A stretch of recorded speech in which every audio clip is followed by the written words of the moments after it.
Bakit nga ba masarap at masaya magkaroon ng sariling bahay? Kasi sa sarili mong tahanan, wala kang iniintinding oras ng pag-uwi. Pwede ka magpahinga kahit saan, kahit anong oras, kahit paano mo gusto. Pagpasok mo sa sala, ito ang espasyo kung saan bubuo ka ng kwento kasama ang pamilya. Dito kayo tatawa, magkwentuhan at nagbabahagi ng simpleng araw na naging espesyal dahil magkasama kayo.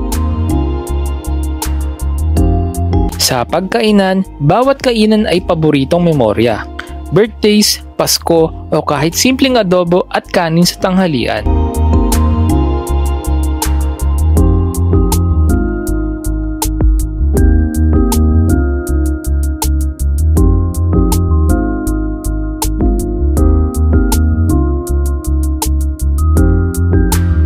Pag-akyat mo sa kwarto, ito ang lugar kung saan mo pwedeng iwan lahat ng pagod sa labas at magpahinga ng payapa. May kwarto para sa mga anak, para sa mga bisita, at para sa lahat ng pangarap mong gusto mong simulan dito. Kaya masaya magkaroon ng sariling bahay kasi ito ang lugar na ikaw ang may gawa, ikaw ang may alaga, at ikaw ang may-ari sa bawat alaala. Dito, bawat sulok may kwento at bawat pag-uwi, ramdam mong ito ang tahanan mo. Tara na sa Caleb Prime dito sa Amaresa, Marilao. Ikaw, anong kwentong bahay mo?